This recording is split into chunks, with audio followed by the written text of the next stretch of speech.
Assalamualaikum warahmatullahi wabarakatuh. Selamat pagi anak-anak kelas 5. Hari ini kita akan melanjutkan kembali pembelajaran tema 1 organ gerak hewan dan manusia, subtema 3 lingkungan dan manfaatnya, dan kita masuk ke pembelajaran keempat. Lani senang sekali mendengar penjelasan mengenai kejayaan bahari nenek moyangnya dari ayahnya. Dia pun teringat akan sebuah lagu tentang kegagahan nenek moyang bangsa Indonesia dalam mengarungi lautan. Dia pun spontan menyanyikan di hadapan ayahnya. Baiklah anak-anak, mari kita mencoba menyanyikan lagu nenek moyangku bersama-sama.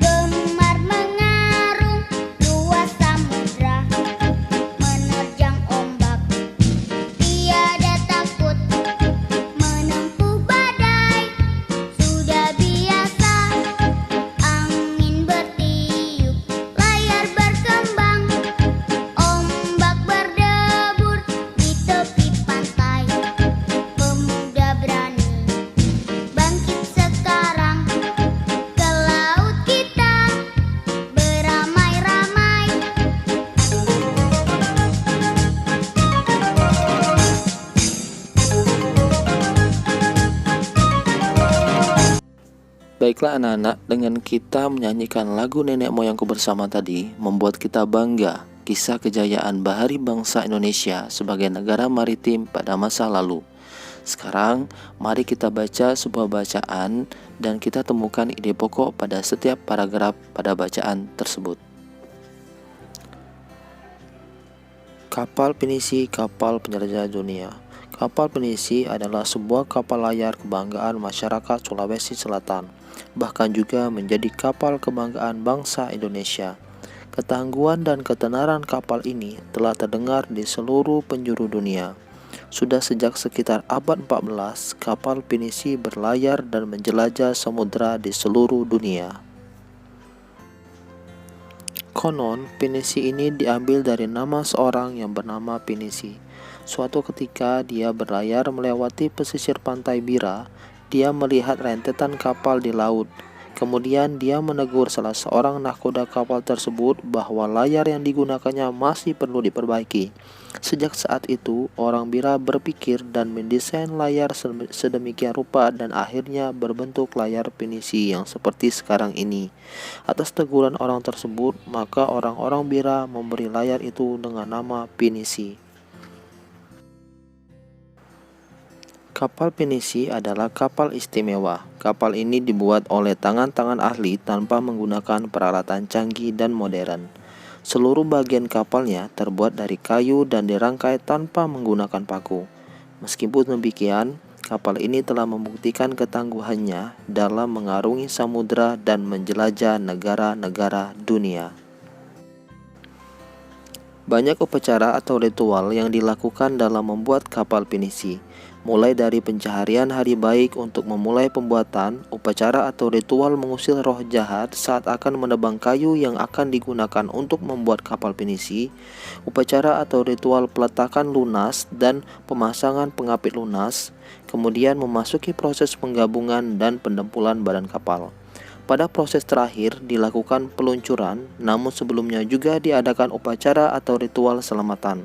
Semua upacara atau ritual itu dilakukan semata-mata untuk mengharapkan keselamatan dan kesejahteraan bagi pembuat, pemilik, dan penumpang kapal pinisi. Walaupun terbuat dari kayu, kapal ini mampu bertahan dari terjangan ombak besar di laut lepas. Kapal pinisi satu-satunya kapal kayu besar dari sejarah masa lampau yang masih diproduksi hingga sekarang. Kapal pinisi sendiri umumnya memiliki 2 tiang layar utama dan 7 buah layar. 2 tiang layar pada pinisi menyimbolkan 2 kalimat syahadat, sedangkan ke-7 layarnya melambangkan jumlah ayat dalam surat Al-Fatihah. Ada beberapa jenis kapal pinisi, tetapi yang pada umumnya pinisi ada dua jenis. Satu, lamba atau lambo, merupakan pinisi modern yang dilengkapi dengan motor diesel. Dua, palari, merupakan bentuk awal pinisi yang melengkung dan ukurannya lebih kecil dibandingkan dengan lamba. Kapal pinisi biasanya digunakan sebagai kapal pengangkut barang antar pulau. Namun di era modern seperti sekarang ini, pinisi sebagai kapal barang berubah fungsi menjadi kapal pesiar mewah.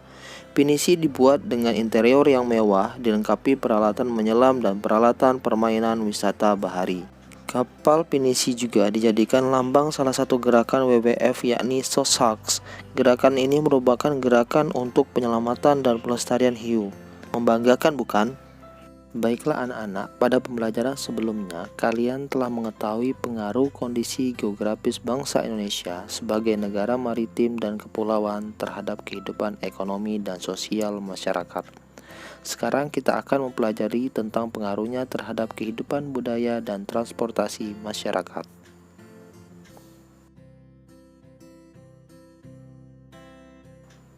Kondisi geografis Indonesia sebagai negara kepulauan yang tersebar dari Sabang sampai Merauke mengakibatkan beragamnya budaya bangsa Indonesia.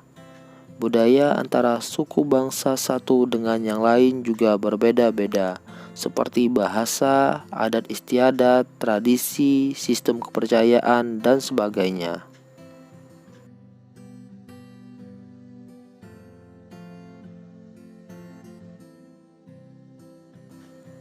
Berikut ini ciri keragaman budaya lokal Indonesia, meliputi keeragaman suku bangsa, keberagaman bahasa, keberagaman religi, keberagaman seni dan budaya.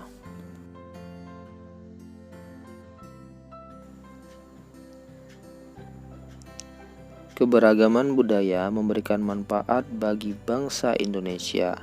Misalnya, keberagaman bahasa daerah dapat memperkaya perbendaharaan istilah dalam bahasa Indonesia. Keragaman budaya dapat dijadikan sebagai objek dan tujuan wisata sehingga bisa menghasilkan devisa bagi bangsa. Pemikiran yang timbul dari sumber daya di daerah-daerah lain bisa menjadi acuan bagi pembangunan nasional.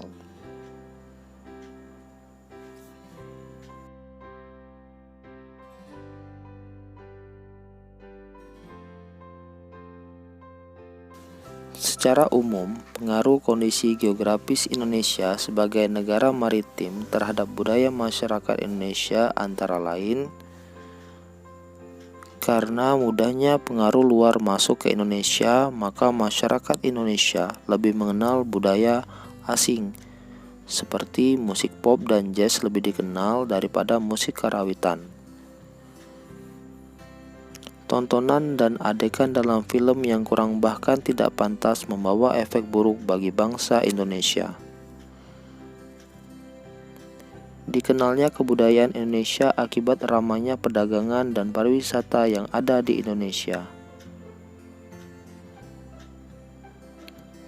Timbulnya beraneka ragam kebudayaan adat akibat pengaruh luar.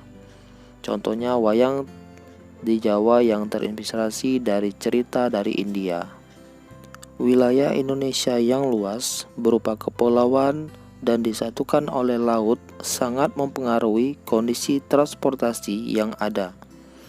Jalur strategi yang bisa digunakan untuk menghubungkan antara pulau satu dengan pulau yang lain adalah jalur laut dan jalur udara. Adapun jenis atau moda transportasi yang efektif digunakan adalah kapal laut dan pesawat terbang. Baiklah anak-anak, sekarang kita akan mengenal bandara dan pelabuhan yang ada di Indonesia. Nama-nama bandara di 34 provinsi di Indonesia.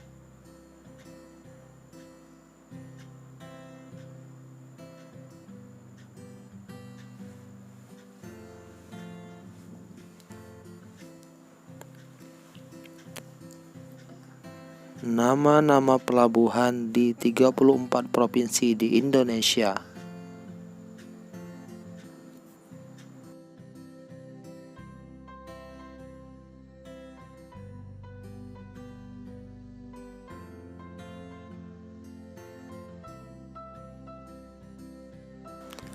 Baiklah anak-anak, kemajuan dan perkembangan bidang transportasi antar pulau akan semakin memperkuat persatuan dan kesatuan bangsa.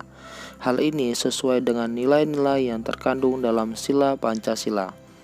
Berikut ini merupakan kegiatan pengambilan keputusan bersama yang sesuai dengan nilai-nilai Pancasila, baik di sekolah, rumah, masyarakat, maupun bangsa dan negara.